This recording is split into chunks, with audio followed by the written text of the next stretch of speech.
SECI ఒప్పందం విషయంలో వాస్తవాలు వెలుగులోకి వచ్చాయి. ప్రెస్ మీట్లో కాకాణి గోవర్ధన్ రెడ్డి, నెల్లూరు జిల్లా వైఎస్ఆర్సీపీ అధ్యక్షులు స్పష్టీకరణ. ఐఎస్టీఎస్ ఇంటర్స్టేట్ ట్రాన్స్మిషన్ ఛార్జీలు లేవు అని చెప్పినా, చంద్రబాబు మరియు వారి ఎల్లో మీడియా ఉన్నాయని అబద్ధాలు చెప్పారు. 7,000 మెగావాట్లలో ఇప్పుడు 4,000 మెగావాట్లు కలపడానికి ఎలాంటి అభ్యంతరం లేదని కూడా సెకీ అంగీకరించింది. సెకీతో ఒప్పందం మీద చంద్రబాబు చెప్పినవన్నీ అబద్ధాలని ఏపీఈఆర్సీ స్పష్టం చేసింది. కేవలం జగన్ గారి మీద బురద చల్లాలని కట్టుకథలు ప్రచారం చేస్తున్నారు. మాజీ ముఖ్యమంత్రివర్యులు జగన్ గారు చేసిన ఈ ఒప్పందం ద్వారా రాష్ట్రానికి 1,10,000 కోట్ల రూపాయలు ఆదా అవుతోంది అన్నారు.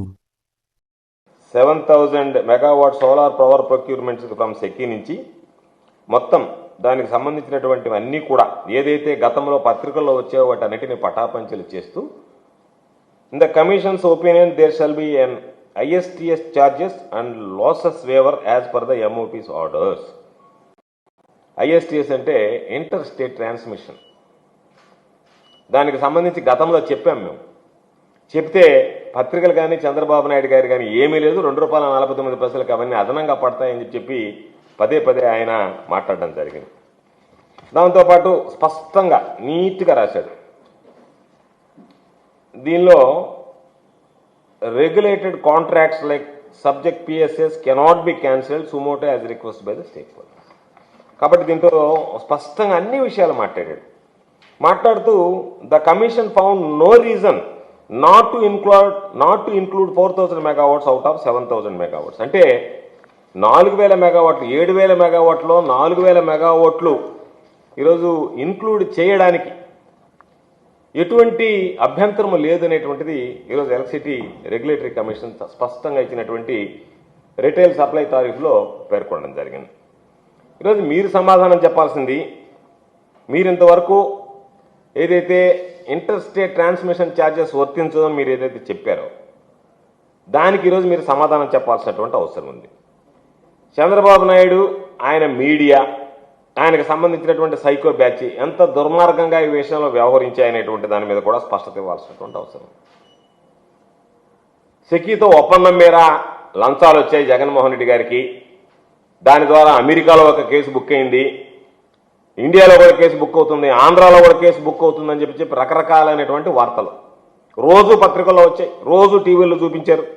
జగన్ గారు దాని గురించి మీడియా గురించి ఒక ప్రెస్ మీట్ పెట్టి అన్ని వాస్తవాలు ఏమి జరిగిందనేటువంటి విషయాలన్నీ కూడా బయటపడడం జరిగింది. సరే, ఆయన చెప్పినప్పుడు ఏమనుకున్నారంటే తెలుగుదేశం పార్టీ వాళ్ళు ఆ విధంగా చెప్తున్నారు, జగన్మోహన్ రెడ్డి గారు కౌంటర్ ఇస్తానన్నారు. ఈరోజు తెలుగుదేశం పార్టీ వాళ్ళు చెప్పిన శుద్ధాబద్ధాలు, జగన్మోహన్ రెడ్డి గారు చెప్పింది నిజం అన్నట్టుగా ఈరోజు ఆంధ్రప్రదేశ్ ఎలక్ట్రిసిటీ రెగ్యులేటరీ కమిషన్ తీసుకున్నటువంటి నిర్ణయం ద్వారా స్పష్టమైనటువంటి పరిస్థితి. కాబట్టి సెకీ ఒక్కసారి ఆలోచన చేస్తే సెకీతో రాష్ట్ర ప్రభుత్వం ఒప్పందం చేసుకున్నది, అంటే సోలార్ ఎనర్జీ కార్పొరేషన్ ఆఫ్ ఇండియాతో చేసుకున్నది. అంటే మినిమం కామన్ సెన్స్ ఉండేవాడు అర్థం చేసుకోవాల్సినటువంటిది. ఇది ఒక రాష్ట్ర ప్రభుత్వం కేంద్ర ప్రభుత్వానికి సంబంధించినటువంటి సంస్థల మధ్య కుదిరినటువంటి ఒప్పందం, మధ్య దళారులో వ్యక్తుల మధ్య కుదిరినటువంటి ఒప్పందం కాదు. వాళ్ళకి ఎవరిస్తారు అనేదానికన్నా వాళ్ళు ఎవరి ద్వారా ప్రొక్యూర్ చేసుకుని మనకి ఇవ్వాలనేటువంటి ఆలోచన చేస్తున్నారనేటువంటిది solar energy corporation of India ఈరోజు కేంద్ర ప్రభుత్వ సంస్థ రాష్ట్ర ప్రభుత్వంతో కుదుర్చుకున్నటువంటి ఒప్పందం. దాంట్లో ఎవరు దళారీలు లేరు, థర్డ్ పార్టీ లేరు. ఎప్పుడైతే దళారీలు ఉండరో, థర్డ్ పార్టీలు ఉండదో అక్కడ అవినీతికి కూడా ఆస్కారం ఉండదు. ఆ కనీస కామన్ సెన్స్ లేకుండా దానిని ఏదో ఒక విధంగా జగన్మోహన్ రెడ్డి గారికి ఆపాదించాలి. ఎందుకంటే చంద్రబాబు నాయుడుకి ఒక అలవాటు ఉంది, ఏదైనా ఒక మంచి పని జరుగుతుంది భవిష్యత్తులో దాని ద్వారా జగన్మోహన్ రెడ్డి గారిని గుర్తుంచుకుంటారు, లేదా ఆ రోజు రాజశేఖర రెడ్డి గారిని గుర్తుంచుకుంటారంటే ముందుగానే వాళ్ళ మీద బురద జల్లేసి దానికి సంబంధించినటువంటి ఫలితాలు ఏదైతే ఉండేవో ప్రజల్లో ఒక పాజిటివ్నెస్ రాకుండా చేయడానికి, ఆ పాజిటివ్నెస్ క్రియేట్ చేయకుండా చేయడానికి చంద్రబాబు నాయుడు అష్ట కష్టాలు పడతాడు. దాన్ని బహుశా దృష్టిలో పెట్టుకునే జగన్మోహన్ రెడ్డి గారికి ముందస్తు బురద చల్లడం అనేటువంటిది చంద్రబాబు నాయుడు ప్రారంభించినటువంటి పరిస్థితి. కాబట్టి చరిత్రలో ఇది నిజంగా చరిత్రలో ఆంధ్ర రాష్ట్ర చరిత్రలో ఎన్నడూ లేనటువంటి విధంగా అతి తక్కువ ధరకు ₹2.49 ఒప్పందం చేసుకుంటే జగన్మోహన్ రెడ్డి గారు చేసినటువంటి ప్రయత్నాన్ని అభినందించాల్సినటువంటి పత్రికలు కానీ అభినందించాల్సినటువంటి తర్వాత వచ్చినటువంటి ప్రభుత్వం ఏదైనా కావచ్చు, వాస్తవాలుగా మాట్లాడాలి, నిజాలుగా మాట్లాడాలి. దానిని మరుగున పరిచే విధంగా ఆయనని ఏదో ఒక విధంగా దానిలో ఒక మరక అంటించేటువంటి విధంగా కట్టుకొతలడం జరిగింది.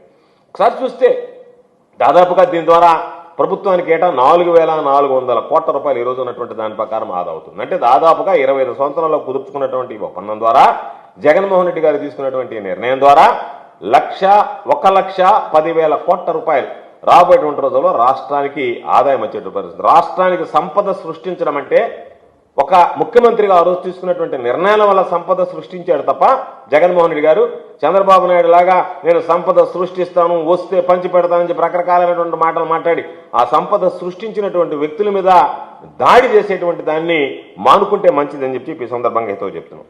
చంద్రబాబు సమయంలో Get your personal loan today through BSK Associates. యువ భారత్ టీవీ నందు మీ పర్సనల్ ఇంటర్వ్యూ మరియు వ్యాపార ప్రకటనల కొరకు ఈ నెంబర్ని సంప్రదించండి. వీక్షకులకు ధన్యవాదాలు.